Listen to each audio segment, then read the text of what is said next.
O nosso tema de hoje vai ser sobre a abordagem laboratorial dos principais distúrbios endócrinos das glândulas adrenais.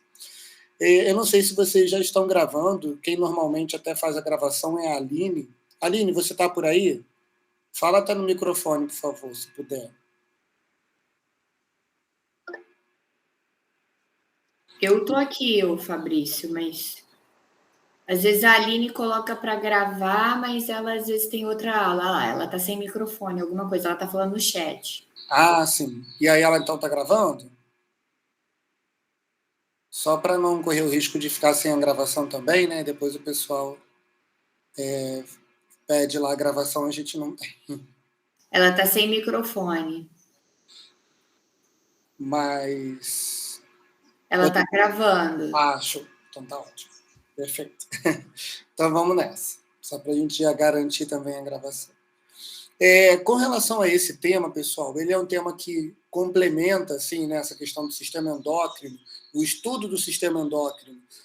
A gente começou na semana passada falando sobre tireoide, e hoje a gente vai estar dando continuidade a essa avaliação laboratorial, falando de outras glândulas, né, já que são um par aí, as adrenais. E amanhã a gente também vai estar falando ainda de sistema endócrino, quando a gente falar da parte da função endócrina do pâncreas. Então, é um pacotinho aí de avaliação laboratorial envolvendo eixos hormonais, tá? E aquela máxima que a gente já disse na semana passada com relação à tireoide vale para cá também de novo. Ou seja, não existem testes diagnósticos totalmente perfeitos, que sejam de 100% de sensibilidade e 100% de especificidade. A gente sempre vai ter aí um teste com uma pequena margem de possibilidade de ter um falso negativo ou um falso positivo. E, mais uma vez, a sua experiência clínica, o seu senso crítico nessa avaliação, o histórico, as informações que você vai obter de exames de rotina, tudo isso vai sendo o seu direcionador. E quanto mais no início a doença estiver, mais desafiador para você vai ser fazer o diagnóstico. Então, se a sua suspeita vai ser muito forte no sentido de uma suspeita de doença endócrina, você vai precisar depois lançar mão do teste de rastreamento, que a gente chama, né, um teste que já ajuda a direcionar, ou um teste definitivo para o diagnóstico. Qual é o problema disso? Não é só simplesmente chegar e conseguir solicitar o exame. Não é todo laboratório que faz, então geralmente você precisa terceirizar o exame, né, mandar para um laboratório que vai mandar para outro, e isso ajuda muito a agregar custo para esse exame. Então, a sua forma de conversar sobre isso com o tutor vai ser também muito determinante para você ter sucesso nesse diagnóstico, para você conseguir fazer todos os exames. Geralmente, quando algum colega clínico chega para mim e vem com uma suspeita de endocrinopatia ou de alguma outra doença que envolva um exame mais caro, né, mas as endocrinopatias são muito recorrentes, eu geralmente falo, então, agora você precisa fazer um teste endócrino. E aí a pessoa vira e fala, mas o tutor já gastou tanto dinheiro e agora ele não quer mais gastar dinheiro com isso.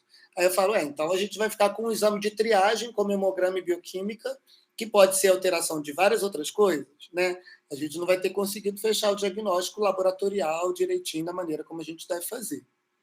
E o grande problema, né, de doença endócrina se a carência do hormônio é fazer o hormônio para o resto da vida. Se há o excesso de hormônio, muitas vezes é a destruição ou remoção cirúrgica de uma glândula. Então, é muito complicado, né? As tomadas de decisão nesses casos envolvem tratamentos muito abruptos, né? Que é importante a gente ter total convicção do que a gente está fazendo. Bom, quando a gente fala em glândulas adrenais, né? Sempre me corrija para poder falar adrenais, que é o mais correto, né? Já que está no plural. A gente tem alguns sinais clínicos, dependendo da doença, que podem ser fortes direcionadores. Na semana passada, a gente mostrou, inclusive, do hipotireoidismo, que, inclusive, que é muito comum no cão, e ele causa dermatopatia. O comportamento, a forma como essa dermatopatia se manifesta, ela geralmente vai ser de uma forma mais completa da pele do animal, né? Uma forma mais simétrica, uma forma mais expansiva. enquanto que, geralmente, algumas infecções são mais localizadas, não são simétricas, e isso já começa a ser um direcionador. Mas, além da dermatopatia, a gente tem sinais sistêmicos relacionados às endocrinopatias. Então, aqui, por exemplo, no hiperadreno, a gente tem aqui, ó, nesse esqueminha da esquerda, um cão com vários sinais clínicos que podem ser muito sugestivos de hiperadrenocorticismo, que é o que a gente também chama de síndrome de Cushing. Então, a gente tem ali, ó, poliúria, alopecia bilateral, que acomete aí aproximadamente 80% dos casos, uma perda de massa magra muito acentuada, então você tem um animal caminhando aí para uma situação de caquexia, alterações de vasos sanguíneos ali superficiais da pele, principalmente na região abdominal, o abaulamento, o abdômen pendular, que a gente chama, tá? Esse abaulamentozinho abdominal também, a desidratação e sinais também, muitas vezes, super inespecíficos, né? Como poliúria, polidipsia, polifagia, e que às vezes te confunde com uma outra doença, uma outra síndrome, que causa muito também desses sinais clínicos, né? Diabetes, para quem lembrou aí dela, também vai ser um diagnóstico diferencial importante para você. E mais, a própria doença endócrina das adrenais pode causar uma diabetes secundária, a gente já vai falar sobre isso daqui a pouco. Então, identificar essa doença, se eu tenho apenas sinais muito inespecíficos, pode ficar mais difícil. Mas a soma de vários desses sinais clínicos, a dermatopatia, que vai chamar muita atenção nesse caso, isso já vai ser um forte direcionador. Tá? Nesse caso aqui, a gente está falando de uma hiperprodução do hormônio do córtex da adrenal, que é o que a gente chama de hiperadrenocorticismo. Tá? A gente já vai entrar nos detalhes da doença. Aqui a gente está só contextualizando de como que um animal, como a doença da glândula adrenal, se manifesta para mim. E esse aqui é o mais desafiador, é a situação contrária do hiperadreno.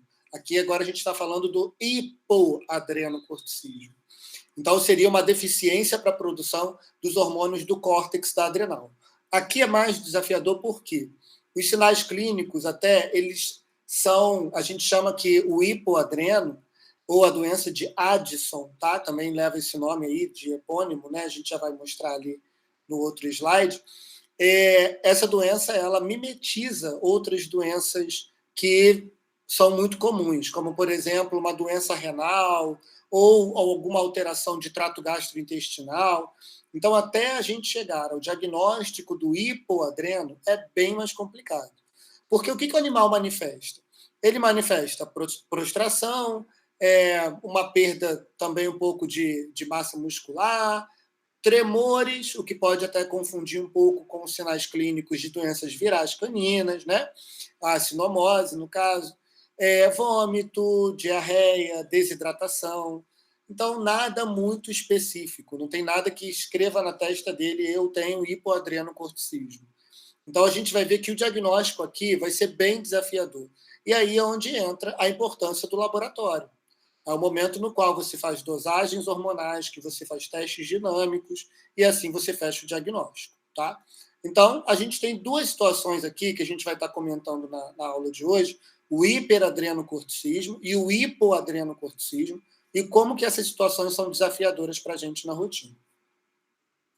Eu coloquei também lá, pessoal, no nosso grupo, o link de uma atividade. Eu não sei se a gente vai conseguir já ter tempo hoje para fazer, mas sem problema a gente corrige ela amanhã, tá? É bom que vocês vão ter aí, após a aula, 5 perguntinhas de revisão para ir exercitando sobre o assunto. E aí, na aula de amanhã, a gente já discute esses exercícios, tá bom? Então, já fica aí a dica dos exercícios para fixação do conteúdo para a nossa aula de amanhã, que vai ser a aula de pâncreas. Bom, como sempre, para a gente poder falar de patologia clínica, a gente tem que remeter à fisiologia, para a gente entender, relembrar o que é o normal, para daí a gente tirar as alterações, as doenças, tá? Então, vamos lá. Já que eu estou falando de glândulas adrenais, vamos relembrar algumas características morfofuncionais dessa glândula, né? Como é que é a morfologia, principalmente sobre o aspecto histológico e também um pouquinho da sua funcionalidade. Quando eu falo em glândula adrenal, ela é dividida em córtex e medular. Então, aqui no esquema, está mostrando para a gente. Eu tenho uma cápsula de tecido conjuntivo fibroso, mas isso não tem uma importância fisiológica aqui para a função da glândula, tá? É o córtex, que é essa parte toda aqui, destaque, e a medular, a parte aqui de dentro. A nossa aula aqui, a gente vai focar na parte do córtex da adrenal. Embora possam existir alterações da medular, além delas serem muito, muito mais raras do que alterações do córtex, a gente só tem uma alteração aqui mais falada, que é uma produção exagerada do hormônio da medular, que é a adrenalina e a noradrenalina, tá? Que são as catecolaminas, ou epinefrina e norepinefrina. Então, a única situação aí seria um aumento da produção desses hormônios. E, como eu disse, é uma situação muito, muito mais rara. Então, a gente não vai ficar focando muito nisso, não. Vamos falar mais do córtex, tá? Esse córtex, ele ainda é subdividido em camadas. Então, o córtex da glândula adrenal, ele pode ser ainda subdividido. Como é que é feita essa subdivisão? Aqui na parte de cima, pessoal, a gente tem uma zona que a gente chama de zona glomerulosa ou zona glomerular, tá? A primeira parte aqui, histologicamente, lembra bastante um glomérulo renal, por isso que a gente fala zona glomerular, tá? Esse nome veio dessa questão. E ela é responsável pela produção de um tipo de hormônio que a gente chama de mineralocorticoide. E desse tipo, a aldosterona é o principal exemplo para mim. A aldosterona, que com certeza vocês já ouviram falar bastante dela, na fisiologia, na química fisiológica, está relacionada lá àquela questão do aumento da pressão arterial, sistema renina-angiotensina-aldosterona, né? Então, essa aldosterona que a gente fala, ela vem dessa parte da glândula adrenal. Ela é produzida aqui, ó, na zona glomerular. Logo abaixo dessa zona glomerular, ou glomerulosa, a gente tem a zona fascicular, ou fasciculada, como está escrito aqui.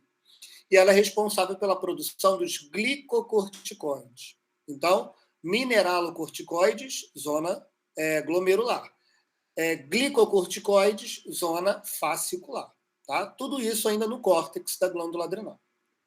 E mais abaixo ainda, aqui na zona reticular, a gente tem a produção de um pouquinho de glicocorticoides também, mas também a gente tem a produção de andrógenos, de hormônios da reprodução, tá?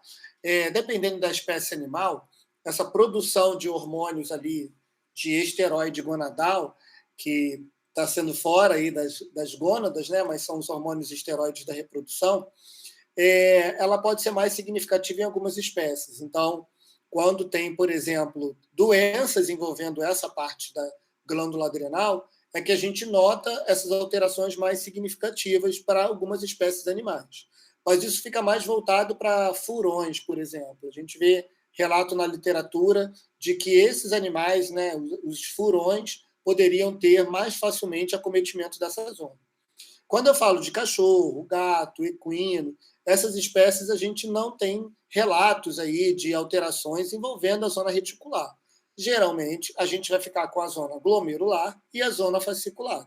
Tá? Então, essas duas anteriores ali é que vão ser mais importantes para o nosso entendimento aqui hoje. Então, isso aí é o que está lá na glândula adrenal, na parte cortical dessa glândula. Eu tenho essas duas zonas com a produção desses dois hormônios. Vamos lembrar, então, como que esses hormônios são produzidos. Eu tenho esses dois aí principais para a gente falar hoje. A aldosterona, ela obedece o sistema renina-angiotensina-aldosterona. Acredito que vocês se lembrem lá como é que funciona toda aquela ativação, né? Como que funciona isso? Como que acontece esse processo? É o seguinte, pessoal. À medida que os rins captam que o fluxo do filtrado glomerular, fluxo de passagem ali está ficando mais lento, né? E aí, consequentemente, chega uma quantidade menor de cloreto de sódio lá no final do tubo, né? Esse fluxo mais lento permite uma absorção mais rápida desse conteúdo, e aí, consequentemente, vai chegando uma quantidade de cloreto de sódio bem menor lá na mácula densa, que é a partezinha já final do túbulo distal. Quando isso é captado, isso manda um sinal para um grupinho de células que são as células que ficam ali próximas ao glomérulo, por isso leva o nome de justaglomerulares, para a produção de um hormônio chamado renina. Essa renina ela vai transformar o angiotensinogênio, que é uma proteína produzida pelo fígado, sempre o fígado participando dos processos, né? O fígado, então, produz essa proteína, e a renina vai transformar esse angiotensinogênio em angiotensina 1. Então, recapitulando, a baixa pressão faz com que um fluxo de passagem lá pelos túbulos renais seja mais lento. Isso estimula a produção pelas células justaglomerulares da renina. A renina vai converter, então, o angiotensinogênio, transformar, né, melhor, que o termo conversão a gente usa ali na frente. Vai transformar o angiotensinogênio em angiotensina 1. Essa angiotensina 1, que é, então, já uma proteína diferenciada, ela vai ser convertida, aí a gente usa mais a palavra conversão, para lembrar o nome da enzima que vai fazer esse serviço. Então, a angiotensina 1 é convertida em angiotensina 2 pela ECA, que é a enzima conversora da angiotensina. Essa enzima está muito presente no endotélio dos vasos, principalmente dos pulmões. Então, a passagem dessa proteína aqui pelos pulmões, principalmente, mas no endotélio de vários outros vasos, de outros tecidos também a gente vê. E aí a gente tem a conversão da angiotensina 1 em angiotensina 2.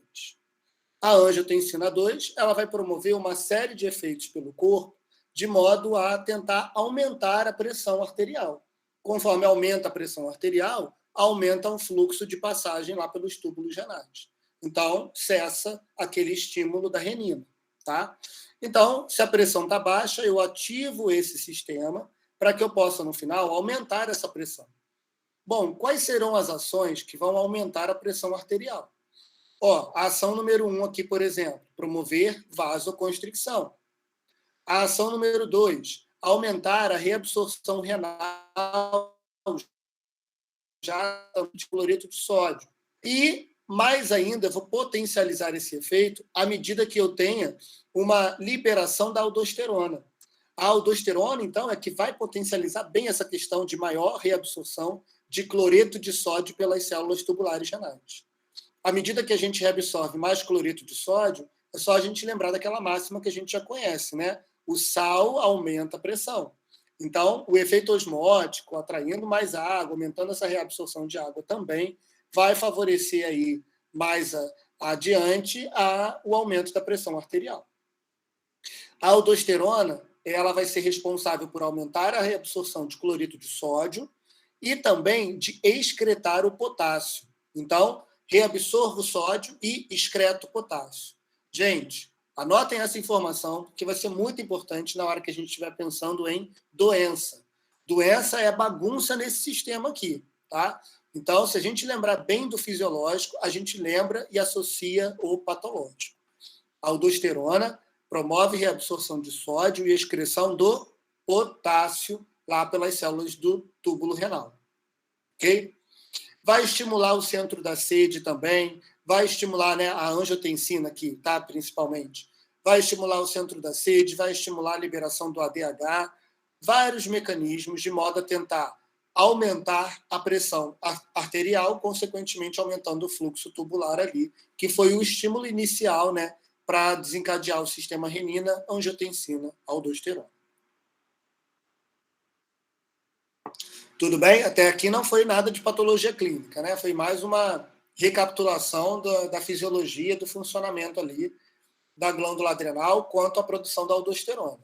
Qual é a parte que produz aldosterona? Zona glomerular, né? Não se esqueçam aí do nome, qual é a parte. Já a zona fascicular, pessoal, que é a zona logo mais abaixo da glomerular, ela não obedece ao sistema renina-angiotensina-aldosterona. Isso é bem importante da gente frisar, tá? Ela vai ter um outro eixo de regulação.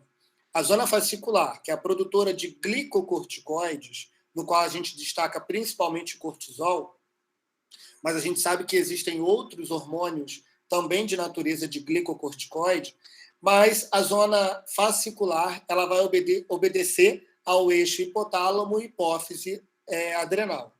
Como é que funciona isso? No hipotálamo, a gente tem a produção de um primeiro hormônio, que é o CRH, tá? Então, lá no hipotálamo, tal como a gente falou na outra aula, a produção do TRH, né, para estímulo da tireoide no final, a gente também tem núcleos hipotalâmicos responsáveis pela produção do CRH.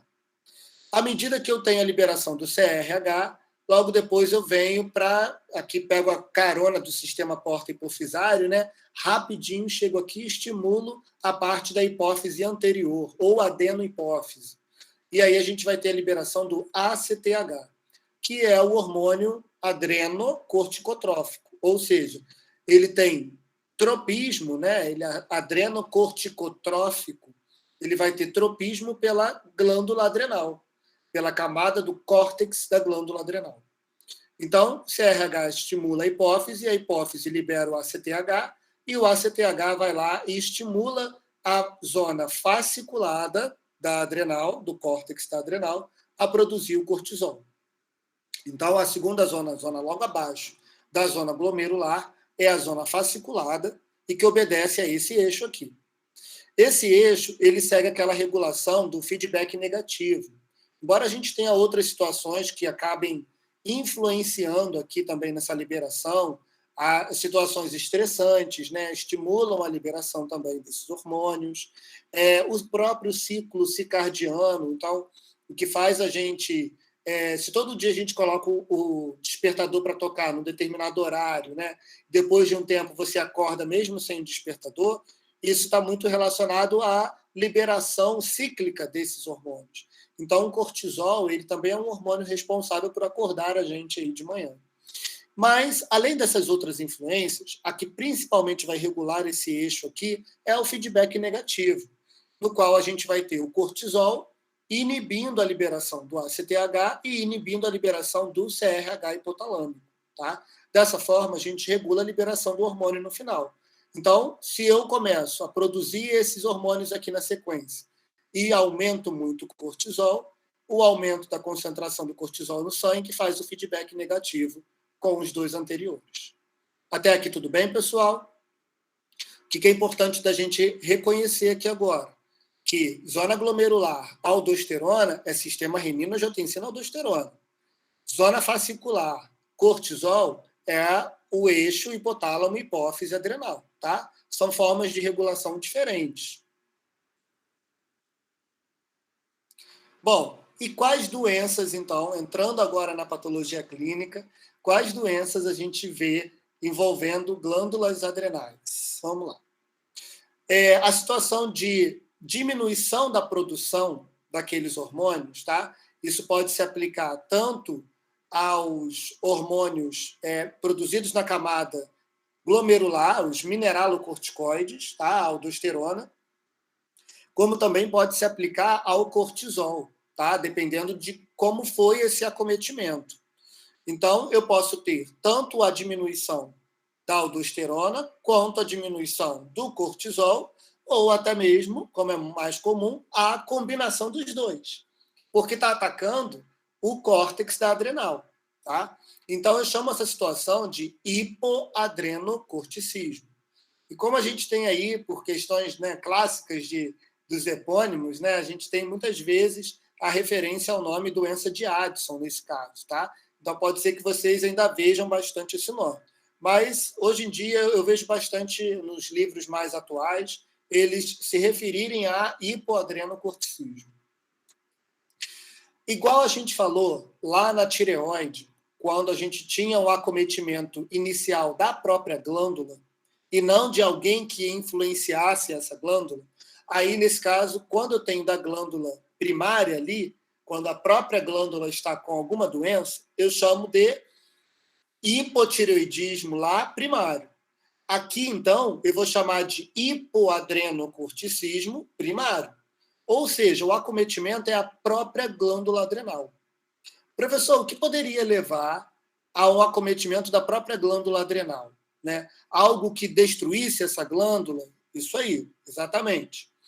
Lembra lá que na tireoide, né, a gente sempre está fazendo esse link com a tireoide, porque essa similaridade, inclusive, na hora que vocês forem estudar, pode ajudar bastante vocês a fixarem o conteúdo. Né? Lá na tireoide, a gente falava da tireoidite linfocítica, um infiltrado inflamatório que chegava lá de linfócitos e começava a destruir a glândula tireoide, acabando com o tecido glandular funcional. Aqui, a gente vai ter uma situação bem parecida. Uma etiologia que, inclusive, é muito comum no hipoadrenocorticismo. Então, quem anota aí, né, falando igual a professora Heloísa, coloca estrelinha, asterisco, coraçãozinho, hipoadrenocorticismo primário. A etiologia mais comum aqui vai ser a adrenalite. É uma inflamação da glândula adrenal, a adrenalite linfocítica. Igual a gente falava da tireoidite linfocítica, tá bom? Professor, pode existir um tumor de glândula adrenal? Pode. Que seja destruidor? Ok, pode. Muitas situações envolvendo tumores de adrenal poderiam ser hipersecretores, tá? Então, cairia muitas vezes mais para o hiperadreno do que do hipo. Mas a etiologia mais comum para o hipo seria a adrenalite linfocítica, tá bom? E se for secundário, professor? Secundário, a gente tem aí como possibilidade principal, já vamos lembrar aqui, ó, quem é que regula de forma secundária a parte da zona fascicular? Eixo, hipotálamo e hipófise. Então, se eu tiver um acometimento da hipófise, eu posso ter um hipoadrenocorticismo secundário. Igualzinho que a gente falou da tireoide, gente, igual que a gente falou da tireoide. Então, se o problema está na própria glândula, adrenalite linfocítica, hipotireoidismo primário. Se o problema está na outra glândula que controla essa adrenal, ou seja, a hipófise na parte fascicular, a gente chama de hipoadrenocorticismo secundário. Professor, mas peraí, a camada cortical tem duas zonas. Tem a zona glomerular e a zona fascicular. A fascicular obedece ao eixo hipotálamo-hipófise. Mas e a outra parte lá da aldosterona? Isso é uma diferença muito legal aí, muito importante para a gente já prestar atenção. Quando eu tenho o hipoadrenocorticismo secundário, ele vai ficar restrito à zona fascicular, já que ela obedece ao eixo hipotálamo-hipófise. Então, ele não vai acometer ali a zona glomerular, tá bom? O hipoadrenocorticismo secundário. Bem mais raro, tá, gente? Ele vai ser bem mais raro de acontecer do que o primário. O primário é mais comum. Mas, no caso do secundário, como ele está associado ao eixo hipotálamo-hipófise, e esse eixo regula apenas a zona fascicular, a gente não tem o acometimento da zona glomerular. Esse trecho foi complicadinho. Conseguiram pegar? Sim, a zona glomerular bom dia, né, professor? Bom dia. A zona glomerular é a que secreta aldosterona. Que produz aldosterona. Isso. Glomerular, aldosterona, fascicular, cortisol. Tá, beleza. Eu só não pesquei lá naquele slide lá isso e agora eu fiquei confusa, mas entendi agora. Entendeu? Beleza. Então, anota até esse macetinho aí, né? Zona glomerular, aldosterona, zona fascicular, cortisol. Para toda hora que você precisar recorrer, tem umas informações assim, às vezes, quando eu, né, principalmente aí na graduação, e eu ficava um pouco confuso e era uma informação muito crítica para eu entender o restante, eu anotava assim numa observação bem destacada, que toda hora eu tinha que voltar lá para poder entender o conceito de novo. Mas se falhar aí, mais uma vez, você me avisa, a gente volta. E com relação à hiperfuncionalidade, né? Se eu tiver uma produção exagerada do hormônio, o nome da doença vai ser hiperadrenocorticismo, né? Situação contrária. O nome aqui também que a gente tem para epônimo dessa doença é a síndrome de Cushing. Às vezes até esses nomes ficaram tão consagrados, né? Watson e Cushing ali para essas doenças, que a gente usa até o nome do cientista para dizer o sinal clínico, a característica do paciente. Por exemplo, o paciente estava em crise addisoniana, quando ele está no hipoadrenocorticismo grave ali nos sinais clínicos, né, uma crise addisoniana. Ou então, um paciente cushingoide, né, tem umas palavras assim que a gente foi criando com base no próprio nome do cientista, aí, da descrição da doença. Mas o hiperadrenocorticismo, ele também pode ter etiologias primárias e secundárias, tá? No caso do hiperadrenocorticismo primário, o raciocínio é o mesmo de pensar o acometimento está na própria glândula adrenal. E aqui, pessoal, eu tenho principalmente como etiologia, como causa para hiperadreno primário, um tumor da glândula adrenal. Então, é aquilo que eu falei para vocês no anterior ali. Muitas vezes o tumor ele não ocupa e destrói a glândula e não é um tumor secretor. Tumores de glândula adrenal, muitas vezes, são tumores secretores. Então, eles causariam, na maioria das vezes, o hiperadreno e não o hipoadreno. Conseguiram entender essa diferença, né? Então, quando é um tumor que é mais indiferenciado e está ali destruindo o parênquima funcional da glândula, aí a gente poderia ter um hipoadreno, mas isso nunca vai acontecer. É uma situação muito, muito rara, né? O hiperadreno seria mais comum dentro de um contexto de tumor da glândula adrenal. Então, tumor primário, glândula adrenal, hiperadrenocorticismo. E, geralmente, como esse tumor ele se desenvolve em uma glândula, né? Uma glândula está crescendo, se proliferando, a gente tem uma hiperplasia que não é bilateral. Apenas uma glândula está grandona, uma adrenal fica grande, e a outra adrenal, inclusive, começa a atrofiar por causa do feedback negativo que aquela produção do cortisol está causando. Tá? Alguém quer falar alguma coisa? Acho que o microfone abriu aí. O microfone da Helena está ligado. Deixa eu ver se eu consigo desligar. Tá. O hiperadreno, então, pessoal, primário, ele vai ser baseado no tumor da glândula adrenal. Ok? Tumor secretor do hormônio cortisol, aí no caso. E o hiperadreno secundário, ele vai estar associado a um estímulo hipofisário para a liberação do hormônio da adrenal. Esse é mais comum, tá? Um estímulo hipofisário. Microadenomas hipofisários estimulando a glândula adrenal a liberar o cortisol. Então, o hiperadreno primário é um tumor da glândula adrenal, e aí, no caso, vai envolver a zona fasciculada também, tá? A produção de cortisol. Ou o hiperadreno secundário é microadenomas na hipófise, produzindo ACTH, e o ACTH, então, fica estimulando as glândulas adrenais. Notem uma diferença interessante aqui. Geralmente, nesses casos, no secundário, como está saindo muito ACTH lá em cima, eu tenho um estímulo para as duas glândulas. Tá? Eu acabo estimulando as duas glândulas a hipertrofiarem e a produzirem mais dos seus hormônios. Então, eu vou ter a hiperplasia bilateral. Ok? Essa é uma diferença aí interessante para a gente ir considerando, tá? Uma hiperplasia bilateral. Olha esses esqueminhas aqui, essa ilustração é do livro de Hematologia e Bioquímica da Trau. É aquele livro que a gente sempre recomenda, da capa branca. É um livro que, assim, não estou fazendo propaganda, não ganho nada com isso, né? Mas é uma dica aqui.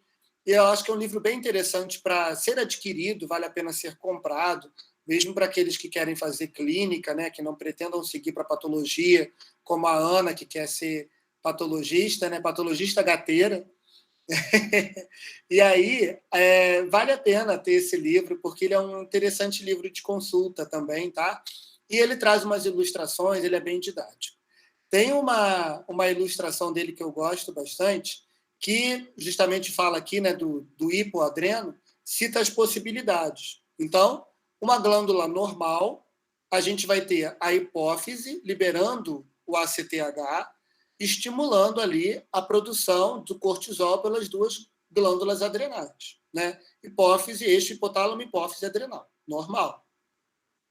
No caso de uma adrenalite, que é a principal etiologia envolvendo o hipoadrenocorticismo, a gente vai ter a destruição da glândula por uma reação imunomediada contra ela, um processo inflamatório, linfocítico, linfoplasmocitário, contra a glândula adrenal.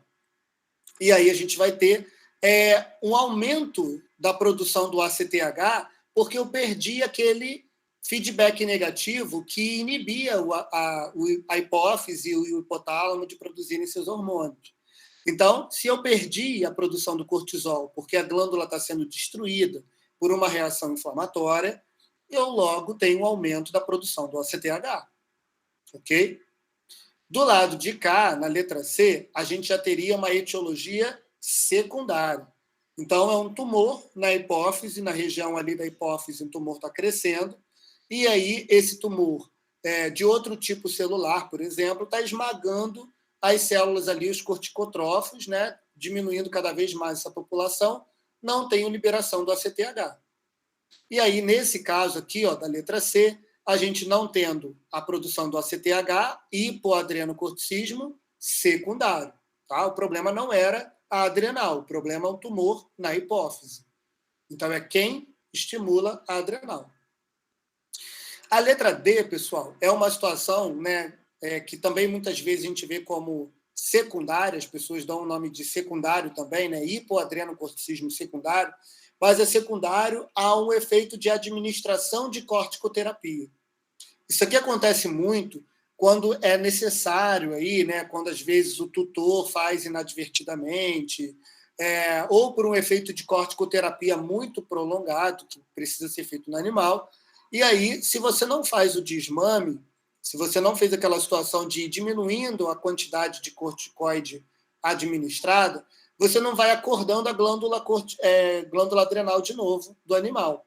Por que acontece? Quando você dá o corticoide, você se mete no eixo do feedback negativo e você diminui a produção do ACTH pela hipófise. Se não produz o ACTH pela hipófise, não tem estímulo para a própria glândula adrenal. Então, quando você tira o corticoide de uma hora para outra, que você estava fazendo por um longo período, tá? Independente da forma de administração, até mesmo um colírio envolvendo ali, né, que tenha corticoide, produtos tópicos, todos eles podem apresentar uma influência para esse eixo, tá bom? Dificilmente você vai fazer por um longo período. Geralmente o que as pessoas fazem esses por via oral, né? Uma prednisona, prednisolona, e aí, no caso, você suprime o eixo do feedback negativo, consequentemente, a glândula adrenal vai atrofiando. Quando você retira, não tem mais a produção do hormônio endógeno, o animal entra numa situação de hipoadrenocorticismo. Tá?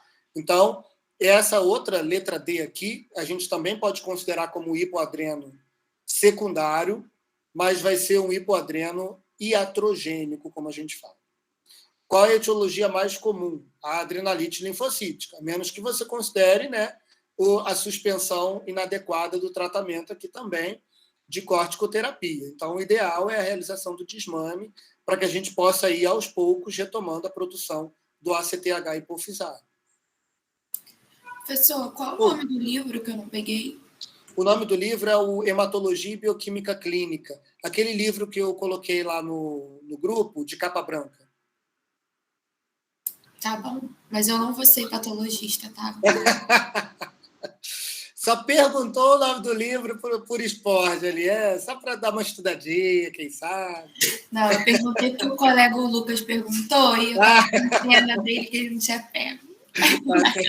Um colega pediu para perguntar. Tá certo.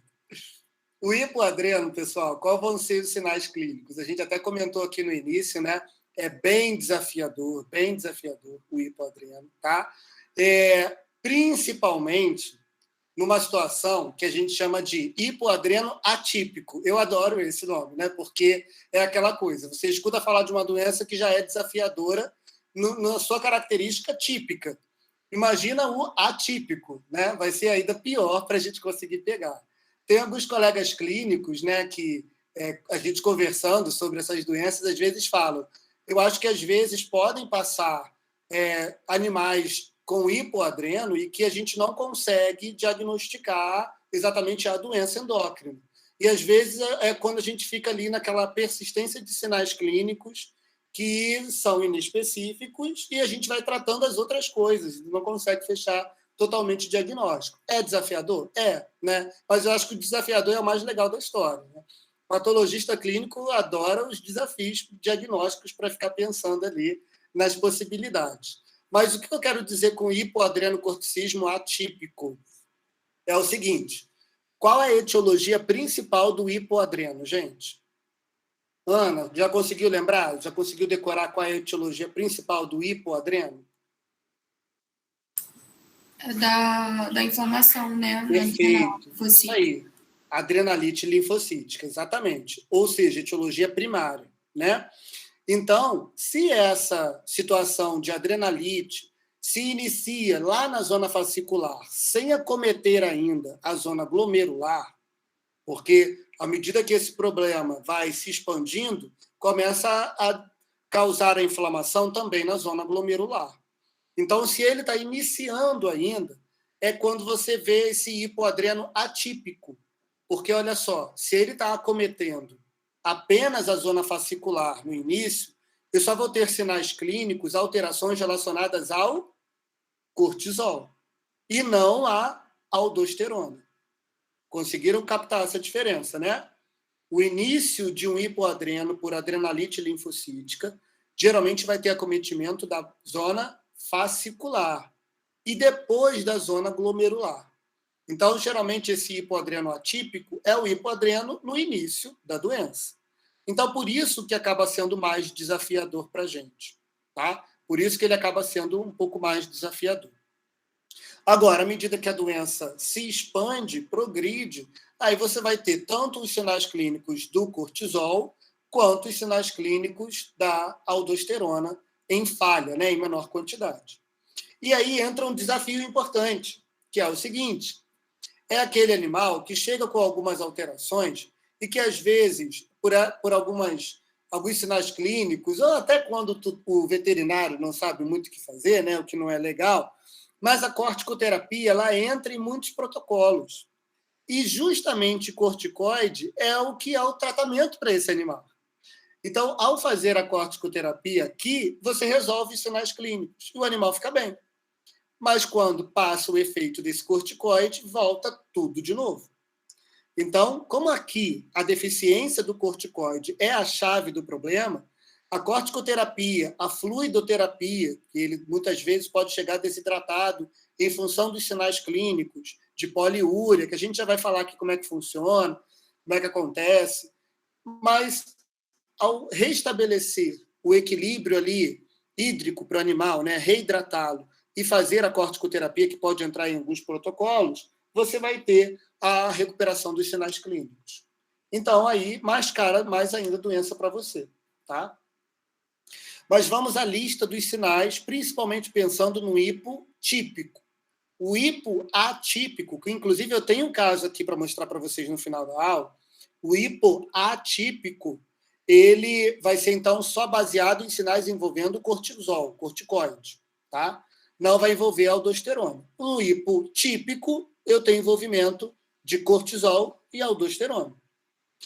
Bom, o que vai acontecer aqui como sinais clínicos? A gente pode ter poliúria e polidipsia compensatória, né? Vocês lembram que a poliúria, então, a perda da água pela via urinária, né? Urinar em grande volume, induz a uma maior sede, né? Então, por isso tem a polidipsia compensatória. E a causa dessa poliúria é o que a gente chama de washout medular. Eu achei que a minha figura já estava logo em seguida, vou colocar só os sinais clínicos para mostrar aqui a figurinha para vocês e explicar o que é esse washout medular. Gente, é aquilo que eu falei no início. Se a gente lembra da fisiologia, a gente tira de letra a patologia. Vamos lá. Qual era a ação da aldosterona? Aumentar a reabsorção de sódio, excretar mais potássio. A aldosterona ela age aqui, ó, nesse segmento tubular, tá? No túbulo distal, mandando essas células aqui, ó, que são as células principais, e mandar elas fazerem o quê? Reabsorve cloreto de sódio, excreta potássio. Tá? Esse é o papel da aldosterona. Beleza. Se eu não tenho aldosterona, porque eu tenho uma destruição de um processo inflamatório, uma adrenalite linfocítica contra a glândula adrenal, eu não faço isso aqui. Não reabsorvo cloreto de sódio, não secreto potássio. Consequentemente, o que vai acontecer? Eu vou ter uma perda de cloreto de sódio pela urina. O cloreto de sódio, ele estava sendo importante, cloreto de sódio estava sendo importante, para que eu pudesse gerar aqui, ó, um meio, um gradiente hiperosmótico nessa região aqui. Como assim, professor? Gente, Lembra que vários segmentos desses, eles têm características diferentes, né? E aí, alguns, eles fazem reabsorção de água, reabsorção passiva de água. Lá naquele processo de formação da urina, vocês viram lá com a professora Cristiane. E lá na fisiologia também vocês estudam isso, né? Então, por exemplo, esse ramo fino descendente da alça de Henle, ele reabsorve água. Só que para ele conseguir reabsorver água, eu tenho que ter, do lado de fora dele, um meio hiperosmótico, uma concentração de sódio maior. E esse sódio estava sendo contribuído graças ao efeito da aldosterona. Só que eu não tenho mais aldosterona. Então, eu não puxo o sódio para cá. Então, a cada vez que eu tenho, por exemplo, em outros segmentos, né, o processo de perda desse sódio, e que eu não estou recuperando ele, a gente vai lavando essa camada medular. É esse termo washout aqui. Então, eu estou cada vez mais perdendo sódio e não repondo, porque eu não tenho aldosterona para estimular a reabsorção de sódio pelo túbulo distal. Então, eu não tenho essa contribuição para a hiper. Eu vou cada vez mais perdendo a água, porque eu não reabsorvo, poliúria. Por isso, poliúria com polidipsia. Essa urina, pessoal, ela vai estar mais diluída ou mais concentrada? Diluída, né? Isso aí, diluída. Ok? Ficou claro esse washout medular, como é que funcionou?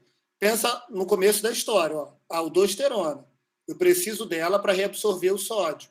Se eu não reabsorvo o sódio, eu perco o sódio pela urina. Deixo de ter o gradiente medular hiperosmótico que me ajuda a reabsorver água. Se eu não reabsorvo água, eu perco a água pela urina. Poliúria. Para compensar, polidipsia. O potássio, que era um íon que eu deveria jogar fora, eu não estou jogando mais fora, porque eu não tenho aldosterona para jogar fora.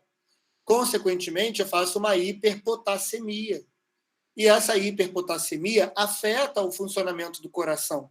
Lembra lá? A gente precisa, né, de entrada do sódio, saída lá do potássio, todo aquele processozinho que a gente até vê no eletrocardiograma, como é que funciona, despolarização, repolarização. E aí, se eu não tenho a excreção do potássio, o potássio fica retido, afeta a minha etapa de repolarização. Então, eu tenho uma bradicardia. Essas alterações de equilíbrio hidroeletrolítico envolvendo potássio, isso gera outras alterações de trato gastrointestinal, que inclusive representaria uma via de eliminação, né?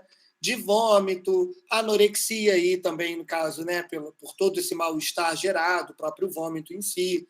Aí vem sinais inespecíficos, letargia, fraqueza muscular, tremores musculares. Gente, alterei potássio. Afeta a contratilidade muscular, tá? E mais, o cortisol, que também está deficiente aqui, né? Não apenas o hormônio da aldosterona, que a gente falou aqui bastante, com esses sinais clínicos que a gente já mencionou, mas o cortisol, que é um hormônio hiperglicemiante, também está deficiente. O cortisol também vai estar deficiente.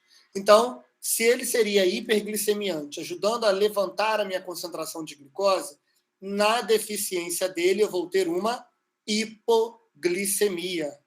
Hipoglicemia. Tá? Muito importante a gente conseguir diferenciar, então, pelos sinais clínicos, pelos exames laboratoriais, né, esses sinais clínicos que são comuns a outras doenças.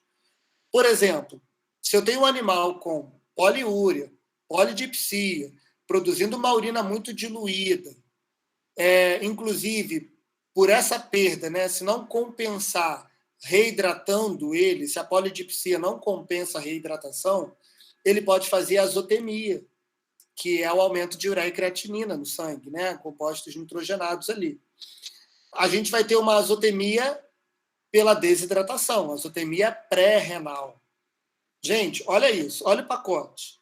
Poliúria com polidipsia, com azotemia, isso é muito parecido com doença renal crônica, com uma insuficiência renal, né, que a gente chama mais de doença renal crônica.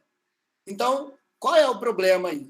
você achar que esse paciente, não que ele não tenha também uma doença renal, né? Mas você achar que o problema dele é a doença renal, quando na verdade é um hipoadrenocorticismo.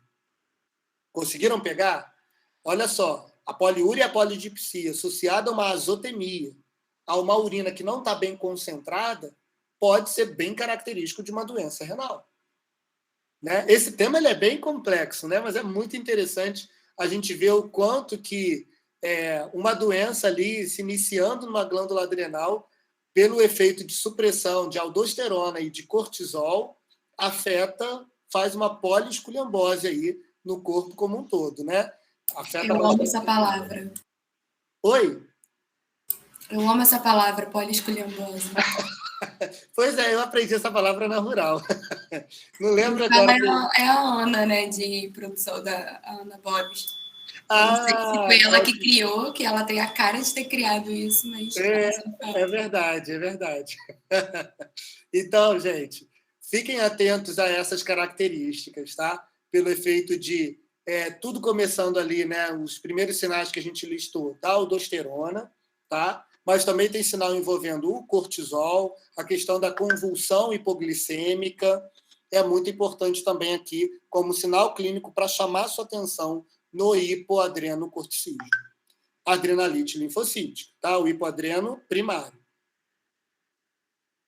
No hemograma, eu vou ter alterações típicas de hemograma envolvendo o hipoadreno. O máximo que talvez você vá ter são os sinais da desidratação, tá? E mais, é esperar que o animal que tenha um leucograma de estresse, por ele estar sofrendo, por ele estar doente, e ele não tem. Às vezes ele tem linfocitose, ele pode ter eosinofilia, linfocitose, monocitopenia, também tem um relato de monocitopenia, em alguns casos de hipoadreno. Mas, gente, isso é patognomônico? Pensem bem, isso é patognomônico? Não. Ou seja, o hemograma, no máximo, ele pode ter uma desidratação, ou pode ter a ausência de um leucograma de estresse, quando eu esperaria que houvesse o estresse, tá? Mas o que pode ser mais direcionador para você no exame bioquímico, então, já que o hemograma não é muito conclusivo? A relação sódio-potássio. Vamos voltar aqui. Lembrem-se, o sódio é reabsorvido, volta para o sangue. Potássio é jogado fora, vai embora. Se eu não tenho aldosterona para fazer isso, o sódio é jogado fora e o potássio fica no corpo. Tá? Então, quem anota e quem faz as anotações, lembrem-se dessa observação. Se me falta aldosterona, eu perco o sódio na urina, retenho potássio no corpo. Vamos lá. Eu posso fazer uma relação matemática entre esses dois. Normalmente, eu tenho essa proporção aqui. 27 sódios para 1 potássio. E aí, como eu estou perdendo sódio e retendo potássio, essa minha relação ela vai diminuir. Então, geralmente, o que pode ser o indicativo no exame de triagem do hipoadrenocorticismo é uma relação sódio-potássio menor do que 23 para 1. Ficou claro isso, gente? Muitas vezes os alunos confundem essa relaçãozinha ali dos dois, tá? Então, eu estou perdendo sódio e retendo potássio. A minha relação matemática, que deveria ser de 27 para 1 a 40 para 1, ela fica menor do que 23 para 1. Tem relato... Fabrício, só te cortar, é porque a Vitória no chat pediu para repetir. Eu acho que algumas pessoas não pediram para repetir de novo essa questão da relação, tá? Perfeito. Antes de você seguir. Não, tá ótimo. O que significa a relação sódio-potássio? É o seguinte, vamos voltar aqui no esqueminha do desenho. A aldosterona manda tirar o sódio que estaria sendo perdido na urina, manda de volta para o sangue, tá? Aumenta a concentração de sódio no sangue. E diminui a do potássio, joga potássio fora para sair na urina. Esse é o normal, esse é o que tem que acontecer. Só que eu estou falando de uma doença que não tem a produção da aldosterona. A glândula está sendo destruída. Então, o que vai acontecer aqui? Eu não vou reabsorver sódio, não vou excretar o potássio. Quando eu faço uma relação matemática entre os dois, uma pessoa normal, um cão normal, geralmente vai ter uma relação sódio em cima, potássio embaixo, né, numerador, denominador, de 27 sódio para 1 potássio. A gente tem muito sódio no meio extracelular, né? Então, eu tenho 27 átomozinhos de sódio para 1 de potássio. Só que como eu estou tendo deficiência da aldosterona, eu não consigo mais puxar o sódio de volta, eu estou perdendo ele. E o potássio que eu deveria estar jogando fora, eu estou retendo no corpo. Então, o meu denominador está ficando cada vez mais alto, enquanto o meu numerador está ficando mais baixo. E aí, a minha relação ela cai de 27 para 1 para 23 para 1, por exemplo, menor que 23 para 1. Isso é um forte indicativo para mim que eu tenho um problema lá envolvendo a aldosterona. Ficou claro agora? Vitória, pessoal que tinha perguntado.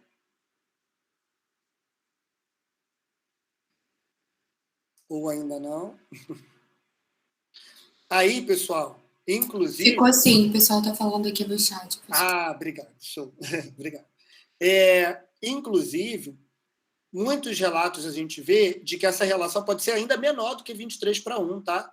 Pode chegar até 15 para 1.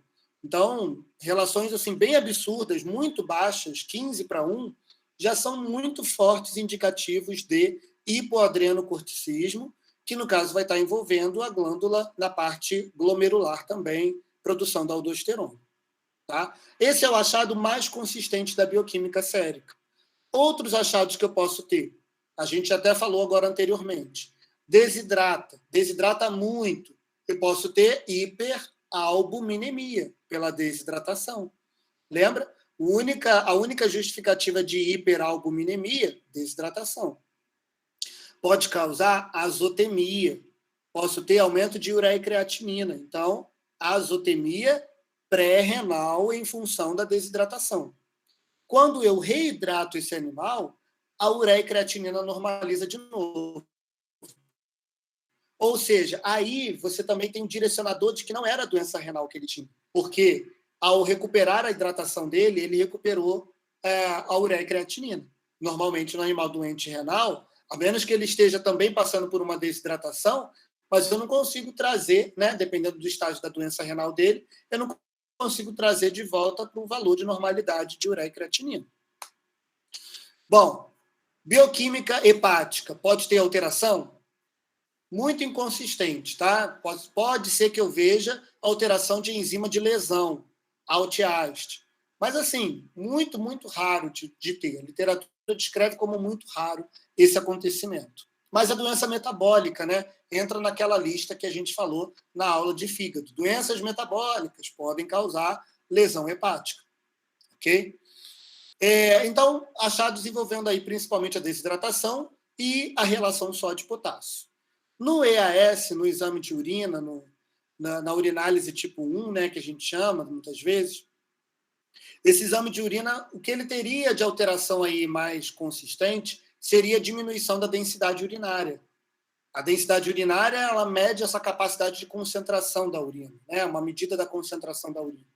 E aí, como eu tenho a poliúria lá acontecendo, aquela perda toda de água, do achalte medular, eu posso ter uma densidade bem baixa, tá? Mas seria aí o único achado consistente nesses casos. Ok? Hipoglicemia, né? A gente falou até anteriormente aqui, ó, convulsões hipoglicêmicas. Então, a hipoglicemia pode anotar aqui também na bioquímica sérica, tá? Quais são os testes endócrinos que estabelecem um diagnóstico para mim? A dosagem do cortisol basal.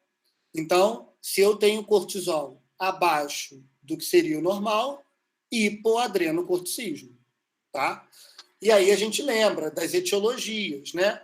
O cortisol abaixo vai estar em todos aqui os hipoadrenos, né? O que caracteriza para mim o hipoadreno, cortisol basal. Se eu estiver também querendo fazer um teste dinâmico, que geralmente os testes dinâmicos são os melhores para esses diagnósticos, né? O teste dinâmico aqui que a gente vai fazer é de estimulação. É só você pensar, se a glândula parece que está preguiçosa, eu vou fazer um teste que estimula ela a trabalhar. E vamos ver se ela vai responder. Se ela estiver doente, ela não responde. Mas se ela estiver normal, ela vai responder. Tá? Então, no hipotireoidismo da semana passada, a gente falava do teste de estimulação com TSH. Aqui, eu vou usar um outro hormônio, teste de estimulação com ACTH. E aí, eu vou conseguir ver se essa glândula é capaz de responder ou não. Se ela estiver sendo destruída por uma adrenalite linfocítica, né, ou alguma outra situação que tenha causado a atrofia da glândula, eu não vou ter a resposta no teste de estimulação. Existe lá o protocolo de quanto tempo depois você faz, a via de administração. Aí você dosa o cortisol antes, dosa o cortisol depois da estimulação e vê se a glândula adrenal vai responder. Tá? Esse seria o teste do padrão ouro para o diagnóstico, o teste de estimulação com a CTH. E aí, para diferenciar se é um hipoadreno primário ou secundário, eu posso fazer a dosagem do ACTH. Olha ali aquele esqueminha de novo. Ó. No hipoadreno primário, que eu tenho a destruição da glândula, é a etiologia mais comum, né? No hipoadreno primário, da adrenalite linfocítica, eu vou ter o aumento do ACTH, porque a glândula hipófise estava normal e ela está vendo que o cortisol está baixo, então o feedback negativo não está controlando ela. Aumenta a produção do ACTH hipofisário, tá? Na adrenalite linfocítica. ACTH alto, aumento da ACTH. Só que se for a doença secundária, se é um tumor na hipófise que está comprometendo a produção do ACTH, quando eu doso o ACTH, ele está baixo. E é por isso que a glândula tireoide que a glândula adrenal está atrofiando. Tá bom? Então, a diferença entre o primário e o secundário está relacionada ao aumento do ACTH ou a diminuição do ACTH. No primário, eu vou ter aumento. No secundário, eu vou ter a diminuição. Ficou claro isso aqui, pessoal? Esse último é para essa diferenciação. Mas que muitas vezes, exame de imagem, né, ou até pela questão da etiologia, a gente chega logo a essa informação aqui. Um tumor hipofisário, à medida que o tumor cresce, ele gera sinais clínicos de outros eixos hormonais também, né? Então, a gente pode ter aí, e acometimento cerebral pode causar cegueira no animal, em função de compressão de nervo óptico, né? Várias outras alterações que vão acontecer ali, cerebrais, né? Então, isso também vai ser um direcionador para você de se tratar de um tumor da hipófise. A própria tomografia... Você está falando isso? Desculpa te interromper. Oi. Eu lembrei de um caso de uma pitbullzinha, não sei se eu já comentei. Ela estava com um tumor de hipófise e com hiperadreno e hipotireoidismo. Hiperadreno. Hiper? Eu acho que era, não sei se era hipo, agora eu tô na dúvida. Mas eu acho que era hipo. Enfim, ela tava com hipotireoidismo, ela tinha a cara do hipotireoidismo. E aí, depois eu te mando a foto dela para você ver. E aí, só foi diagnosticado o tumor porque ela ficou cega. E aí, foram fazer a tomografia e tal. Aí, ela fez a radioterapia, né? O tutor fez até vaquinha, não sei o que, para fazer todo o tratamento. Cara, ela voltou a enxergar, tá muito bem, assim, uma qualidade de vida. Eu fiquei uma história muito fofa, assim. É mesmo. E ela já era resgatada, ela tem a pele também característica de problema endócrino. Muito maneiro. Nossa, muito maneiro mesmo. Depois eu vou te mandar para você ver. Ela é famosinha no Instagram. Mas eu tive o prazer de acompanhar a consulta, porque ela vai na endócrino que eu vou de vez em quando acompanhar. E você tem até os exames que foram feitos de dosagem hormonal? Tenho.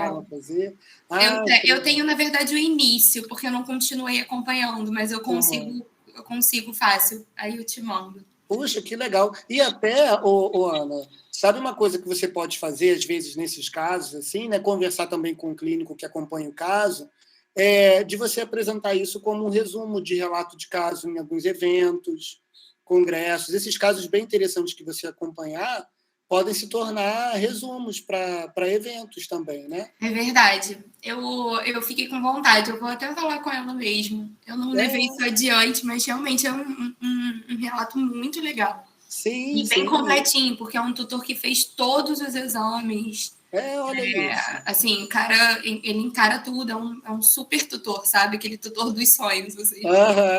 Ele não mede esforços. Eu vou te mandar para você ver, muito legal. Sim, se você quiser, fica à vontade, posso te ajudar aí também na escrita aí, na elaboração do material, viu? Legal, e vamos amadurecer essa ideia, então. Sim, vamos sim. Eu não sei como é que estão esses eventos aí na Rural, né? Qual é a previsão para próximos, por exemplo, mas aqui na Faculdade de Valença, a gente está para ter a mostra científica e a gente também aceita trabalhos de outras instituições, né?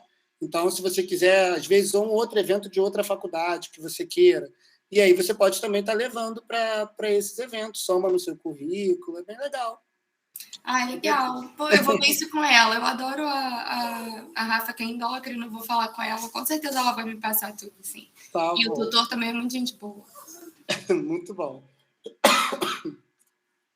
Gente, 5 minutos mesmo, porque eu não quero emendar um assunto no outro, só para não confundir a cabeça de vocês. Então, vocês vão levantar da cadeira, olhar para o céu, o céu está bonito, azul, aí você vai tomar um café, que aí você chega pensando no hiperadreno, que é a situação contrária, tá? Então, 5 minutinhos para a gente virar a página mesmo no nosso cérebro.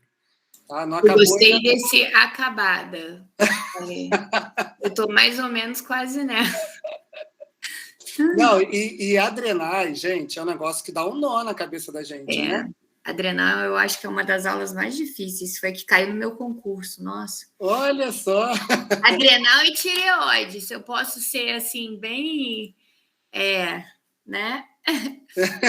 Foi fígado, adrenal e tireoide, eram 3 temas. E que coincidência, né? Porque foi a mesma coisa comigo, né? Caiu no meu também aqui, foi equilíbrio hidroeletrolítico, né? Envolve bastante. Gente, coloquei o cronômetro na tela, 5 minutinhos a gente já volta, tá? Não se percam aí, não se dispersem.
Estamos de volta, pessoal.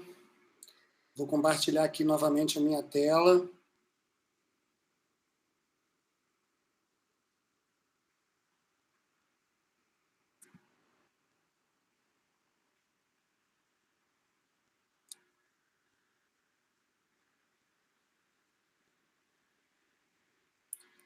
Estão vendo a minha tela já, né? Vamos, então, para a nossa segunda parte. Agora, então, a gente vai falar sobre o hiperadrenocorticismo, que é a situação oposta, no qual a gente teria, então, uma produção exagerada de hormônio do córtex da glândula adrenal. Nesse caso, pessoal, a gente vai ter aí uma abordagem voltada para o cortisol, né? Embora poderiam haver situações de hiperaldosteronismo, seriam aí muito, muito, muito mais raras, a gente foca no hiperadrenocorticismo pensando no cortisol, tá bom? Então, sob regulação normal, a gente tem a hipófise liberando o ACTH. O ACTH faz um estímulo para as glândulas adrenais, na parte da zona fascicular, a liberar o cortisol. O cortisol, depois, à medida que aumenta a concentração, faz um feedback negativo com a glândula hipófise, suprimindo o ACTH. Também faz com o CRH hipotalâmico, né? Mas também faz direto com a ACTH da hipófise. E aí a gente pode ter uma situação que são microadenomas secretores de ACTH. Então, raramente seriam adenomas maiores, né, macroadenomas. Talvez essa situação que você falou, Ana, talvez possa ser, sim, também, né, o hiperadreno secundário, por efeito de tumores maiores da glândula adrenal, da glândula hipófise, estimulando a glândula adrenal a produzir o cortisol, né? Isso também poderia acontecer. Mas, em muitos casos, que a gente vê na maioria dos casos, são microadenomas. Então, eles acabam até levando a um aumento muito significativo da glândula hipófise em si. Aqui, esse HHD significa hiperadrenocorticismo hipófise dependente, porque a culpa é da hipófise, né? Então, hipófise dependente. O que está acontecendo aqui?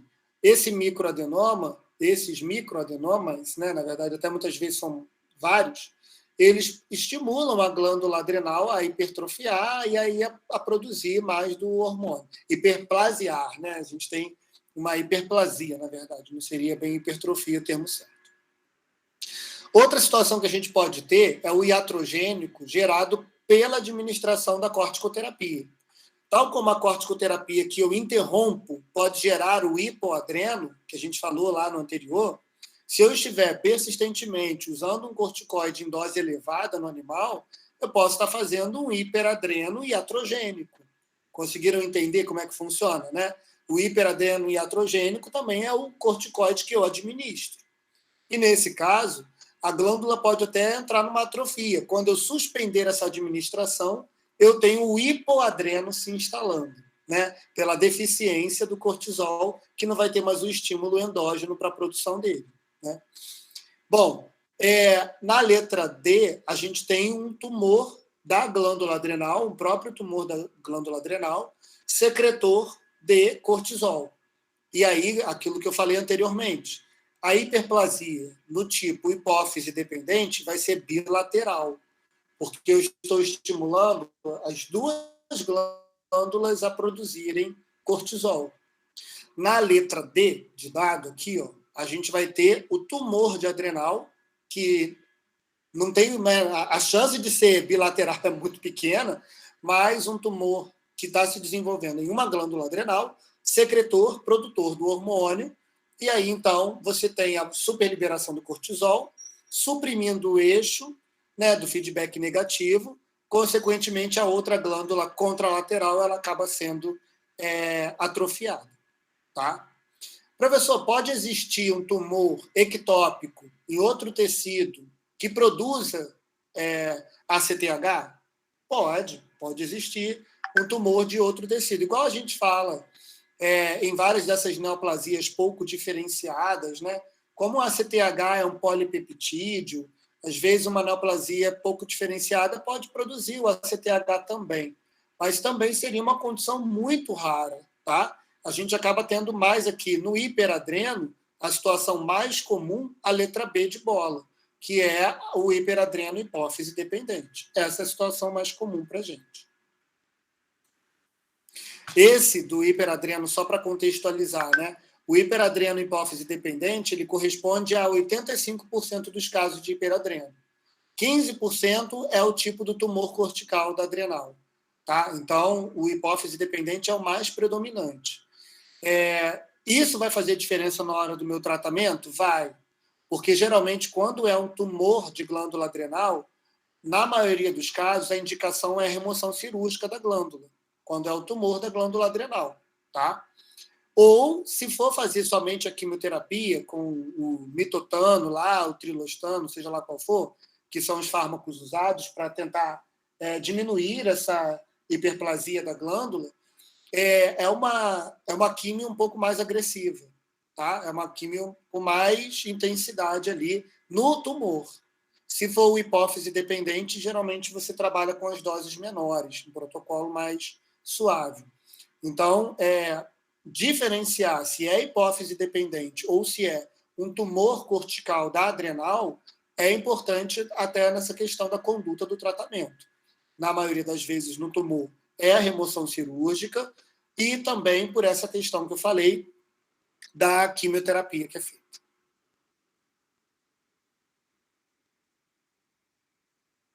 Sinais clínicos. Eu adoro começar com esses 2 sinais clínicos ali iniciais para bugar a cabeça de vocês mesmos. A intenção é essa. Como pode poliúria e polidipsia? A gente acabou de falar de poliúria e polidipsia no anterior, professor, que a doença é o contrário. Que sentido faz isso? O hipoadreno causa poliúria e polidipsia. O hiperadreno causa poliúria e polidipsia. Como é que pode isso? Gente, eu coloquei entre parênteses a causa da poliúria, que é diferente da do hipoadreno. A poliúria do hipoadreno era o quê, gente? Vou voltar lá para vocês verem. Ó. Deficiência de aldosterona, né? Isso. Opa, passei demais e perdi aqui, não sei, nem vi onde é que eu tinha colocado. Aqui. O achalte medular. Lembra da lavagem medular lá que a gente falou? A ausência do sódio, né, que ajudaria na hipertonicidade medular. Essa é a causa da poliúria do hipoadreno, pela deficiência da aldosterona, como você citou. Aqui no hiperadreno, o corticoide, o cortisol, né, seja aquele que você está administrando ou o endógeno produzido em grande quantidade, ele inibe a ação do ADH lá nas células tubulares. O ADH ele manda reabsorver a água no túbulo renal, lá principalmente no duto coletor. Então, existe uma inibição à ação do ADH pelo efeito da corticoterapia, ou pelo efeito, né, em excesso, ou pelo efeito do cortisol endógeno que está sendo muito produzido. Consequentemente, poliúria. Consequentemente, a poliúria, polidipsia. E as alterações dermatológicas, né? Como a gente já mencionou, a alteração dermatológica da doença endócrina do hiperadreno é muito sugestiva. Então, você vê alopécia, você vê hiperpigmentação, infecções secundárias, né, de demodiciose ou otites, causam um efeito imunossupressor, né? Então, o corticoide ele é usado muitas vezes terapeuticamente com essa finalidade de ser um imunossupressor. E aí a gente tem uma porta de entrada aberta para infecções secundárias, né? Infecções de trato urinário. Então, às vezes, o animal faz cistite. O cortisol, lembra, ele é o hormônio do estresse. E aí ele afeta a liberação de gonadotropinas, então diminui gonadotropinas. O animal apresenta anestro, né? As fêmeas vão apresentar anestro, perda de libido, então alterações da reprodução pelo efeito do hormônio do estresse. É um hormônio que estimula muito a gliconeogênese, então eu também tenho definhamento muscular. No hipoadreno, a gente tem muito aqueles distúrbios associados ao potássio, com tremores musculares e tal. Mas no hiperadreno, a gente tem muito aqui a questão desse definhamento por aumento da gliconeogênese. Então, perde massa magra. Distensão abdominal por realocação de lipídios. Então, ainda que a gente tenha um forte estímulo para oxidação de ácido graxo promovido pelo cortisol, né? O cortisol estimula muito a utilização de lipídio. Ao mesmo tempo, os adipócitos da região abdominal ficam muito permissivos, muito receptivos a esses ácidos graxos liberados. Então, acontece uma realocação na região abdominal. E essa barriga típica do hiperadreno, né, é uma característica muito comum. A gente até brinca assim, entre os colegas aqui, professores, quando a gente fala às vezes assim, não me irrita não, assim, conversando entre nós, assim, né? Não me irrita não, porque eu estou malhando, quero perder minha barriga, você está me causando hiperadrenocorticismo, né? Porque aumenta a gordura abdominal, vai acumular os lipídios na região abdominal, tá? É a característica típica do hiperadreno, principalmente no ser humano. Uma coisa que acontece muito, como a pele fica mais adelgaçada, né, mais fininha, você vê bem os vasos, as veias da região abdominal também, principalmente, que é aquela situação que a gente chama de flebostasia. Você vê os vasos evidenciados, tá?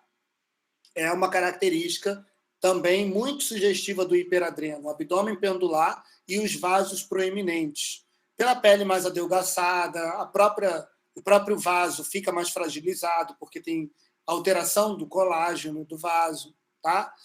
Portas abertas para infecção, cistite, pneumonia, tá bom? Então, são alterações que a gente pode ver no hiperadreno. É uma síndrome, gente, por isso que tem o nome, inclusive, de síndrome de Cushing aí, né, como sinonímia, pelo fato de que causa sinais clínicos sistêmicos, afeta vários órgãos, vários sistemas diferentes.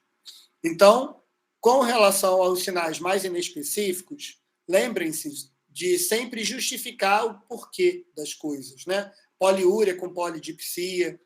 O hiperadreno, como ele é uma doença hiperglicemiante, no gato pode ser que a gente veja até glicosúria em função do hiperadreno, tá? No cão, raramente você vai ver glicosúria, a menos que, como causa uma resistência insulínica, o cortisol atrapalha a ação da insulina, a diabetes secundária pode se desenvolver. Então, você pode ter a ocorrência de diabetes secundária ao hiperadreno, tá? Então, pessoal, pode ser que eu tenha aí hiperglicemia bem evidenciada no animal com hiperadrenocorticismo também. Ficou claro esses sinais clínicos? Algum que deixou em dúvida o porquê? Né? O nosso papel aqui na disciplina, de quando a gente fala sobre sinais clínicos e resultados de exame, é para que você saiba justificar uma alteração, principalmente no exame de rotina, quando você estiver diante de uma doença dessas, que você vai precisar, inclusive, de um teste mais específico para diagnosticar, né? Mas, se você consegue justificar esse sinal clínico, justificar essa alteração no exame, já é o mais importante. Tá bom? Fabrício? Oi, CH, chegou aí, seja bem-vindo. Não, eu tô desde o início, só tô sem familiaridade com o celular, mas agora eu destravei aqui. Só para complementar, você falou flebostasia, mas também pode ser chamado teleangiectasia, por alguns. Ah, sim. Tá ótimo, perfeito. Que bom que você está aí, CH, obrigado. Desde o início, estou adorando. Tá complicando a adrenal para a gente. Parabéns. Tá ótimo. No hemograma, o que a gente pode ter de alterações, pessoal? E aí, remetendo ao CH, ele já vem no faro, gente. Leucograma de estresse. É o que a gente vai esperar em muitos casos do hiperadrenocorticismo. O que é o leucograma de estresse? Né? É aquela leucocitose com neutrofilia madura, né? Sem desvio à esquerda. Então, leucocitose neutrofílica, podendo ter até aquele efeito do aprisionamento do leucócito, do neutrófilo, que ele vai ainda segmentando mais. A gente chama de neutrófilo hipersegmentado. É o famoso também desvio à direita, né? Tem um lugar que chama de desvio à direita, pelo fato de eu estar amadurecendo mais ainda esse leucócito aprisionado na circulação. Tá? Pode ser que eu tenha esse achado na morfologia. Linfopenia, né? A linfopenia como sendo um achado, inclusive, bem consistente, bem comum. A eosinopenia também, tá? E a monocitose em cães. Então, recapitulando, o leucograma de estresse já foi assunto, né, da nossa disciplina, mas só para reforçar, leucocitose neutrofílica, linfopenia, né, sem desvio, linfopenia, eosinopenia, monocitose, tá bom? Pode ser que eu observe trombocitose, e aí, inclusive, muitas vezes, aquele cãozinho que chega com umas trombocitoses persistentes, inexplicáveis, a gente já liga logo o desconfiômetro, opa, hiperadreno, será? Né? A gente já fica logo um pouco atento a isso também. E eu posso ter também uma possibilidade de policitemia, mas muito mais associada à desidratação. Tá? A policitemia seria um achado menos consistente aí nesses casos de hemograma. Na bioquímica sérica, estamos diante de uma doença metabólica que pode facilmente causar alteração hepática. Então, se eu tiver uma hepatopatia induzida por esteroide, eu vou ter um aumento das enzimas marcadoras de lesão. Então, a gente tem lá aquele aumento de ALT, AST, que a gente já mencionou, né, em outro momento, falando de doença metabólica. Ainda mais pelo fato que a gente comentou. O cortisol causa resistência insulínica. Então, ele pode causar uma diabetes mellitus secundária. E aí eu tenho mais ainda um reforço à doença metabólica com acometimento hepático, tá? Aumento moderado aí da atividade da enzima, marcadora de lesão, ALT-AST. Mas lembramos também que existe aquela fosfatase alcalina induzida por glicocorticoide, a famosa, né, fosfatase induzida dos cães, e que aumenta muito significativamente, em alguns casos, de hiperadreno. Eu posso ter também o aumento da fosfatase alcalina hepática por causa do acometimento hepático. Né? A gente falou lá na aula de fígado, a gente sempre vai ter que ficar remetendo a aulas anteriores. Né? Ou seja, uma lesão pode afetar a colestase. Então, eu posso ter, primariamente, uma lesão hepática, que, por fim, cursa com a alteração da fosfatase alcalina do canalículo biliar. Mas isso mais na hepatopatia esteroidal. É quando esse fígado já está ficando bem agredido pelo cortisol. Agora, pelo simples efeito da indução enzimática, o cortisol já gera o aumento da atividade da fosfatase alcalina induzida por glicocorticoide. Tá bom? Isso aí vai ser muito sugestivo no exame de rotina desse cachorro. Sabe? Então, tem sinais clínicos que te direcionam, né? Alteração dermatológica, infecções secundárias, a otite que nada resolve, a demodiciose que nada resolve. Vem uma fosfatase alcalina alta no exame, opa, vou fazendo aqueles diagnósticos diferenciais com a pulga atrás da orelha já, né? EAS. Aqui, no caso, pessoal, eu posso ter a densidade urinária baixa, também como no hipoadreno, pelo efeito de inibição ao ADH, que a gente comentou anteriormente, né? Então, eu posso ter um efeito de inibição do ADH, diminuir a densidade. Pode chegar a intervalos bem baixinhos, até isostenúrico lá se bobear. E eu posso ter aqui achados de infecção em vias urinárias, bacteriúria. E, às vezes, olha que interessante, é uma bacteriúria que eu posso não ter aquela leucocitúria significativa acompanhando. A presença dos leucócitos, né, a célula inflamatória, para tentar defender ali, né, e que é o que normalmente a gente observa num exame de urina de um EAS de quadro inflamatório infeccioso por bactérias, enfim, você tem a bacteriúria acompanhando a leucocitúria. Só que eu estou falando de uma doença que tem um cortisol, que é um hormônio imunossupressor. Então, aquela bacteriúria que não vem muito acompanhada da leucocitúria, só para te atrapalhar, né? Só para te fazer deixar na dúvida se é contaminante a bactéria ou se ela de fato está causando a cistite. Mas você vai ter evidências clínicas do quadro inflamatório, né? E lembrem-se, hormônio tireoidiano pode ser afetado pelo cortisol. A gente tem um efeito ali na própria hipófise de diminuir a liberação do TSH hipofisário, tá? Ou também afetar a liberação do T4, T3 da tireoide diretamente, e é o que a gente chama de eutireoideu doente. A gente falou sobre isso na aula da semana passada. Então, se já esqueceu o que é o eutireoideu doente, aquela coisa assim, tipo de vídeo, né? Se você estiver assistindo esse vídeo agora, clica no link que está aparecendo aí, né? Só que não vai ter link nenhum. É só você voltar na gravação da terça-feira passada para você recapitular lá o que é o eutiroideu doente. Ou seja, é uma outra doença endócrina, metabólica, enfim, que afeta a liberação dos hormônios da tireoide. E aí o animal vai aparecer para você como um hipotireoideu. Tá? Então, é muito importante esse diagnóstico diferencial. Por que é importante? Porque eu não vou tratar ele como se ele tivesse hipotireoidismo. Eu vou tratar ele com a doença de base, que é o hiperadreno. Resolvendo o hiperadreno, por tabela, eu resolvo o hipotireoidismo. Então, eu tenho que ir atrás da causa primária. Tá? Que exames eu posso fazer agora mais específicos? Então, eu parti de exames de rotina.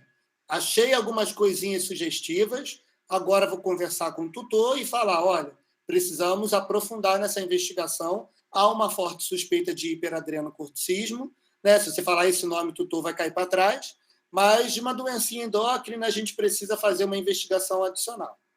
Quais são as investigações que a gente pode fazer? Existe um teste que a gente chama de teste de rastreamento, é mais barato, a sua suspeita não é tão forte assim, você está mais para o não do que para o sim. Quero fazer um teste de rastreamento. Eu posso dosar o cortisol urinário, isso é uma possibilidade. E é um exame que você pode fazer em casa, no sentido de coletar a amostra em casa para levar para o laboratório, tá? Nesse sentido. Então, até é o ideal, porque você reduz a manipulação e o estresse do animal.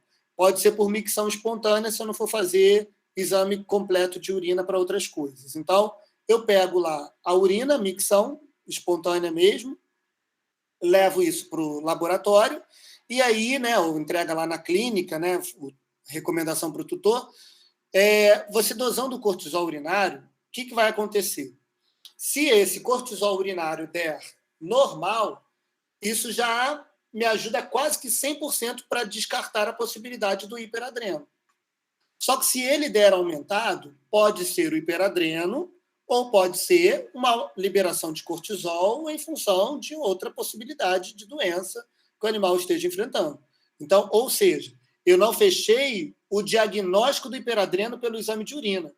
Mas se o animal der cortisol normal, é quase que 100% de chance dele não ter a doença. Então, ele é um ótimo teste para rastreamento. Eu excluo os negativos, mas eu não posso afirmar que, pelo cortisol aumentado, com certeza ele tem a doença endócrina. Conseguiram entender essa diferença, né, pessoal? Então, ser positivo ali na urina, ter aumento de cortisol na urina, não significa que é só no hiperadreno. Outras doenças podem aumentar a produção do cortisol. Agora, se nesse exame do cortisol urinário der normal, é quase que 0% a chance dele ter hiperadreno. Tá? Essa sensibilidade é muito grande desse exame. Tá? Passamos para o outro teste, que é um muito utilizado na rotina, que é o teste de supressão com baixa dose de dexametasona. Esse teste entra naquela história dos testes dinâmicos. Como é que funciona esse aqui especificamente? Se eu tenho uma glândula que está trabalhando demais, eu vou usar um teste de supressão. Né? Ao contrário do teste de estimulação, que a gente usa muito para uma glândula preguiçosa. Aqui a gente está usando um teste de supressão para uma glândula que eu acho que está trabalhando muito, hiperadrenocorticismo. O que a gente faz? A gente dosa o cortisol basal e administra, né, ou coleta o sangue, pensando só na clínica, né, coleta-se o sangue de um cortisol basal, de quando o animal chegou. E aí existem protocolos diferentes a serem feitos depois, porque aí você administra a dexametasona nesse animal e pode coletar o sangue com 4 e 8 horas depois, para dosar o cortisol de 4 horas e 8 horas depois, ou pode coletar direto só 8 horas depois. Professor, por que eu utilizei a dexametasona? O meu objetivo nesse teste é simular esse eixo glandular aqui que a gente já falou.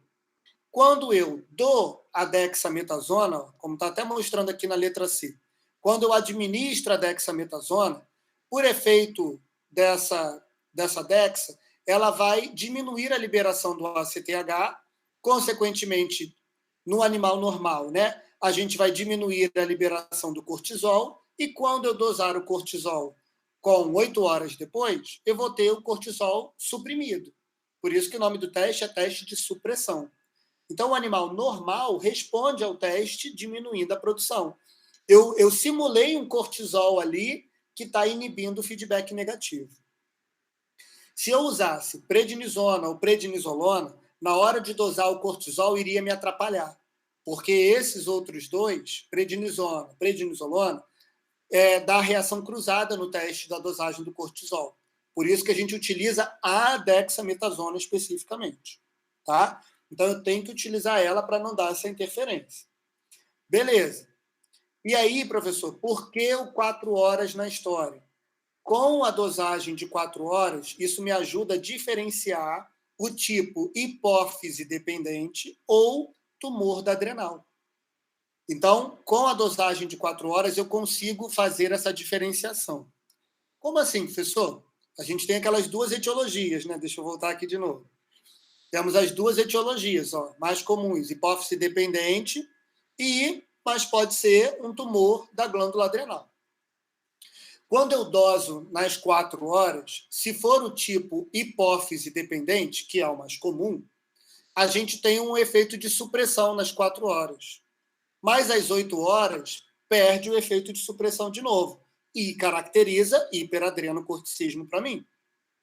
Agora, se eu tenho um tumor da adrenal, não suprime as 4 horas. Não suprime as 4 horas. Tá? E também não vai suprimir as 8 horas. Então, o meu diagnóstico de hiperadreno é baseado na dosagem das 8. Mas o de 4 horas pode me dar um direcionador de ser hipófise dependente ou tumor da glândula adrenal. Tá? Então, a importância dessa dosagem no meio do caminho está baseada nisso. Ficou claro, pessoal? Até aqui tudo bem? O último tópico... Acho que sim. Qualquer dúvida aí, depois também, se vocês tiverem dúvida, manda lá no grupo, estou aí à disposição. O teste de estimulação com ACTH, ele também pode entrar aqui no pacote, embora ele seja um teste mais voltado para diagnóstico do hipoadreno, mas ele também pode demonstrar alteração no hiperadreno. Por quê? Como a glândula está hiperplásica, muito produtora de hormônio, com o teste de estimulação com ACTH, a gente tem um estímulo exagerado para a glândula. E aí a gente vê uma dosagem final de cortisol muito mais alta do que o que seria normal. Então, o teste de estimulação também pode servir para o diagnóstico do hiperadreno, porque ao estimular com ACTH, você tem uma concentração de cortisol ainda muito mais alta. Tá? E isso poderia dar uma utilidade para esse teste. Na prática, qual é o teste mais utilizado? Teste de supressão com baixa dose de dexametasona. Esse é o teste mais utilizado. Ok? Vamos fechar, então, com 2 casos clínicos. Esse caso clínico aqui, pena que eu não tenho... Oi, diga. Você pode só repetir para mim como é que diferenciou lá no de 4 horas, por favor? Sim, perfeito. Até e Fabrício, só vou pedir licença, eu vou precisar ir lá na Rural, tá bom? Sim, tá bom. Mas aí eu vou deixar a sala aberta, tá bom? Aí amanhã a gente se encontra. Tá ótimo. Obrigado, Um abraço, pessoal. Um abraço. Tchau. Tchau.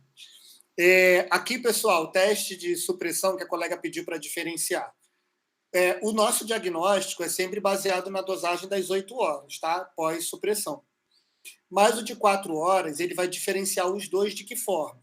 Se eu tiver um efeito de supressão com 4 horas, significa que há uma hipófise dependente.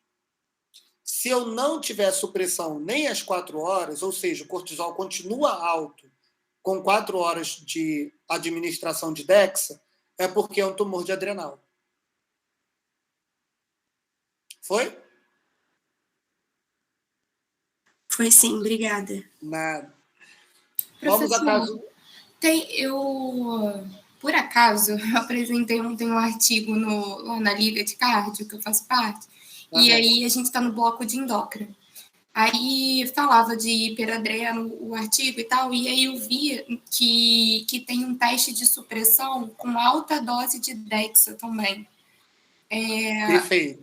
Aí, só que eu fiquei um pouco confusa. Na verdade, assim, eu fiquei um pouco confusa porque era um artigo de revisão e falava que era 50% de chance de ser, 50% de não ser. Eu falei, gente, que doideira.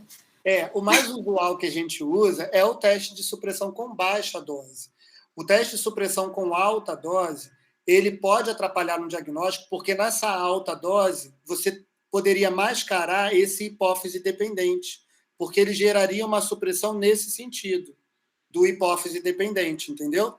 Ele pode ser um diferencial, é como se ele fosse uma alternativa a essa dosagem de 4 e 8 horas. Ele causa supressão no hipófise dependente, a alta dose de dexametasona, tá? Mas a gente acaba hoje preferindo o teste de supressão com baixa dose, até pelos efeitos, né, colaterais que isso poderia causar. Tá bem. Show. Obrigada. O caso clínico aqui, pessoal, até pena não tenho a foto do animal aqui para mostrar para vocês, mas começando pelo hemograma dele, né? Então ele tinha dermatopatias, ele tinha alteração dermatológica sugestiva, de alopecia e tal, e foi feito o hemograma inicialmente para ir começando nessa investigação. Olha ali, ó, a polistemia, né? 63% de hematócrito. Então a gente já tem aquele achado da polistemia que pode acontecer no hiperadreno. Leucócitos. Eu não tenho leucocitose. Esse aqui é até interessante, esse laboratório, que esse diagramazinho aqui, ele indica quando está no normal, aumentado ou diminuído. Então, facilita essa visualização também, né? Mas a gente faz o recurso da cor, né? O vermelhinho para baixo, o azulzinho para alto, lá no LabVet, por exemplo. Neutrófilos aqui, ó, tá aumentado. Eu tenho neutrofilia. Então, uma neutrofilia leve, não tem desvio à esquerda, tá bom? Então, uma neutrofilia aqui bem discreta. Beleza. Não tem a linfopenia, não tem a monocitose, tá? Para vocês verem como essa questão dos achados podem ser variáveis, né? Não tem trombocitose nesse aqui também. Partimos para a bioquímica. Esse aqui é o mesmo caso que a gente falou na outra aula, inclusive. Não lembro agora qual foi o tema, mas... de fígado. Que a gente falou de alteração hepática em função de hiperadreno. É o mesmo caso, tá? Então, aumento de transaminase, marcadora de lesão hepatocelular, aumento moderado. Um aumento bem significativo de fosfatase alcalina, maior que 2.400. Ok? Diminuição da ureia. Então, eu tenho aqui uma hipoazotemia.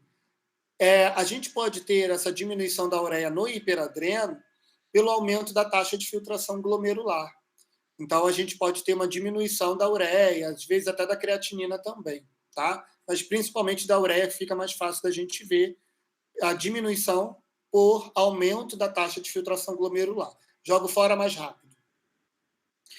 Glicemia está quase ali para o limite superior, mas ainda não passou, né? 103 de resultado, 110 ali de limite superior, considerando esse laboratório. Então, está quase causando hiperglicemia, mas ainda não tem, né? Então, não dá para a gente afirmar que teria ali essa alteração. Beleza.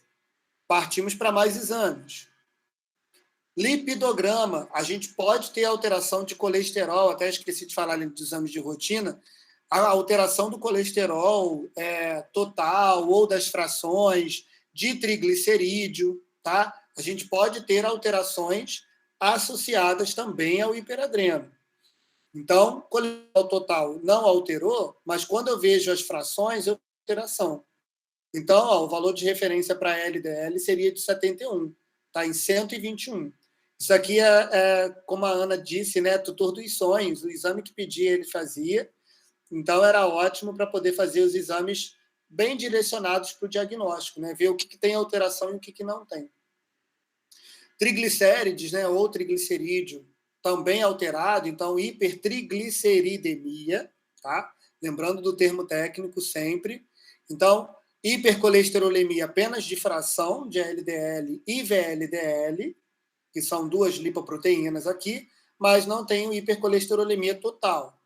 e eu tenho hipertrigliceridemia. Quando eu faço a dosagem da fosfatase alcalina de acordo com aquelas isoenzimas, eu vejo que tem um aumento da fração induzida por glicocorticoide, um aumento muito significativo. Então, reforça que se trata da fração induzida. Se eu não estou usando corticoide no animal, né, que poderia ser iatrogênico, então a chance aí é de que eu tenha ou um estresse muito significativo, mas como a gente não teria também outras alterações estressantes, né, relacionadas ou doenças concomitantes, eu posso pensar justamente no hiperadrenocorticismo. Então, o que eu tenho que fazer? Teste endócrino. Nesse caso aqui, não foi feita a dosagem do cortisol urinário. Já partiram direto para a supressão com baixa dose de dexametasona. E aí, Ana, olha ali, ó, foi feito aquele teste com 4 horas e 8 horas. Olha lá, cortisol basal inicial, 22,5. Quanto que tem que ser, professor?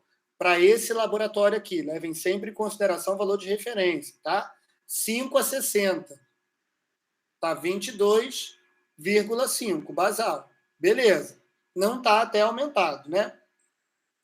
O cortisol de 4 horas pós-dexametasona normalmente tem que ser menor que 10. Tá até menor que 10. Ok?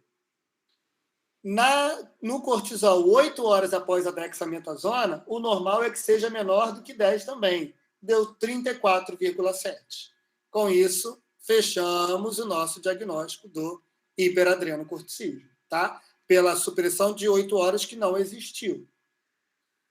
Quando foi feito... Professor, e aí nesse, então, como teve supressão de 4, é sugestivo de que não seja hipófise dependente, é isso? Não. É o sugestivo do hipófise dependente, justamente. Ah, tá. Quando não tem a supressão, é que é o do tumor da adrenal. Ah, tá. Beleza. Show. T4 livre por diálise, pessoal, foi dosado aqui também para ver se não teria a possibilidade de ser eutiroideu doente, né? Então, o tutor tinha condições, fez o T4 livre também para ver se estava afetando o hormônio tireoidiano, tá? Beleza. Então, esse era o caso de número 1. O caso de número 2, ele é um caso de hipoadrenocorticismo atípico, como eu disse para vocês. Essa cadelinha aqui, a Flora, ela é uma SRDzinha, né? Mestiça um pouco aí de Cocker, segundo o tutor, né? 7 anos de idade, apatia, e o tutor relatava uns sinais clínicos meio que como neurológicos, tremores, síncope. Segundo o tutor, um episódio de convulsão em casa, né? Ele não filmou essa convulsão, mas aí ele relatou como se fosse isso, o animal andando meio cambaleando, desorientado pela casa. No exame neurológico na clínica, apresentava uma propriocepção normal, sem alterações neurológicas. E aí, quando foi aferida a glicemia, uma hipoglicemiazinha de 56 miligramas decilitro. O valor de referência, geralmente, para laboratório, fica em torno de 70 em cães. 70 de mínimo, né? E desidratação. O animal estava desidratado ao exame clínico. Olha aqui esse videozinho, gente. Conseguem ver, ó? Dando uns tremorezinhos. Era assim que ficava. Mas quando comia, melhorava. E aí foi feita a glicemia pós-prandial. Só que não deu um aumento significativo dentro do esperado. Em uma dessas vezes, manteve-se na hipoglicemia. Manteve-se hipoglicêmico. Então, começou-se uma série de investigações.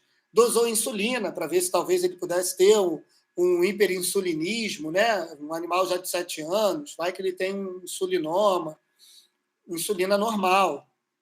Não tinha alteração com relação a isso. E aí, pessoal, no hemograma, desidratação, tá?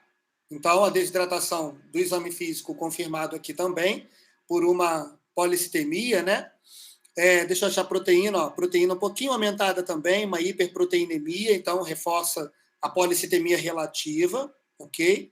Lembra lá do hemograma, não esquece dele não. De alteração aqui, muito interessante, ó, a gente tem até uma linfopenia e não uma linfocitose. Foi investigado, inclusive, a possibilidade de doença viral e deu negativo nos testes de doença viral, tá? Então, não era sinomose também, né? Pensando aí como diagnóstico diferencial importante. E o que mais chamava atenção? Né? Aí tá, já vou chegar no que mais chamava atenção. ALT, normal, exame de bioquímica, ureia e creatinina também ali dentro dos parâmetros, proteína total, aumento de, né, proteína total, hiperproteinemia, mas sem hiperalbuminemia ou hiperglobulinemia, tá? Sem alteração específica, então uma alteração relativamente leve, né? E sem essa especificidade, pode estar reforçando até mais a questão da desidratação que a gente já comentou. Nos eletrólitos, né? Começou-se a investigar eletrólito pela questão ali de sinais neuromusculares, enfim, pode ser, já começou a suspeita forte do hipoadreno, só de potássio ainda dentro do valor normal. Deixa eu até fazer a relação dos dois, para a gente ver o quanto que vai dar, que eu não cheguei a calcular aqui de novo. 147 dividido por 4,3. Deu 34,1. Aquele valor de referência de 27 para 1 a 40 para 1 está dentro, né? 34,1. Mas o que era o interessante era isso aqui, ó. Eu acho que ele não está pegando aqui o vídeo. Eu vou mostrar o vídeo para vocês pelo próprio aplicativo aqui. Só um minutinho. Conseguem ver o vídeo na tela, né? Ainda não. Estão conseguindo ver agora? Não, a pessoa não compartilhou pra gente. Peraí. Calma aí.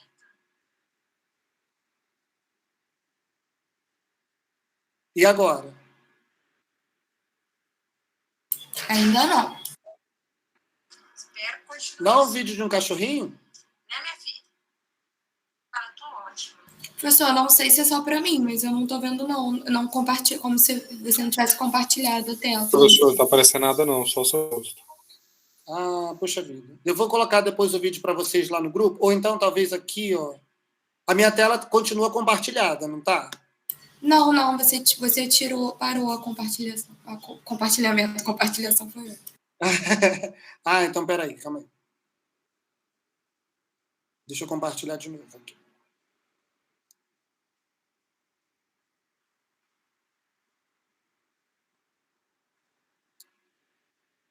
Agora foi. Show. Olha o videozinho aqui. Espero que continue assim. Olha como é que ele está muito bem, né? Ela, né? Ótimo. Atenta, alerta, como disse a tutora ali. O que significa isso, gente? Quando ele fazia a prednisona, ele ficava muito bem. Então, a questão toda ali até foi um pouco um diagnóstico terapêutico, né? Quase que isso. Reidratado e com a corticoterapia sendo mantida, ele ficava muito bem. Ele não tinha sinais clínicos e não fazia a hipoglicemia, que era aquela alteração. Então, ele foi até, inclusive, encaminhado para um endócrino que ajudou ali, reforçou o diagnóstico. Trata-se de um animal com hipoadrenocorticismo atípico, que é o que prioriza ali principalmente os sinais clínicos de hipoglicemia, de deficiência do cortisol. Tá? Então, era a característica desse caso aí, desse paciente especificamente. Mas, infelizmente, no momento, assim, a tutora deu uma descuidada do tratamento, não ficou mais fazendo a corticoterapia adequadamente, e o animal, infelizmente, pode ter entrado numa crise hipoglicêmica e acabou morrendo. Né? Então, não tivemos um final aí feliz para a história, mas o diagnóstico desse caso aí foi um caso de hipoadreno. Então, olha o quanto é desafiador, a gente teve que fazer muitos exames ali, vários hemogramas foram feitos, exames bioquímicos, para a gente tentar ir cercando. E a sorte é que a gente tinha uma tutora que chegava junto, né, na questão do investimento ali, pela dosagem, né, que a gente estava precisando fazer. No final, quando a gente já queria dosar o cortisol, ela já estava meio reticente a fazer mais dosagens de exames, né? Então já comprometeu também. Mas como o animal já estava muito bem, a gente estava considerando ali que se tratava do hipoadrenocorticismo. Ok? Pessoal, encerramos aqui então por hoje. Foi um prazer inenarrável mais uma vez estar aqui com vocês. Passei 3 minutinhos sem querer da nossa aula aí, mas foi muito bom estar aí. Obrigado pela participação de todos. Obrigado, Bárbara, Ana, todo mundo aí, viu? Um grande abraço. A lista de presença foi colocada para vocês? Foi sim, professor Cristiane botou aqui no chat. Show, excelente. Então, ó, fiquem com Deus. Obrigado aí pela presença, fiquem com Deus. Amanhã, grupo de amanhã, a gente vai falar sobre pâncreas endócrino e pâncreas exócrino. Tentem fazer o exercício, tá, pessoal? O exercíciozinho lá de adrenagem que foi de hoje. Tá bom? Tchau, tchau, gente. Fiquem com Deus.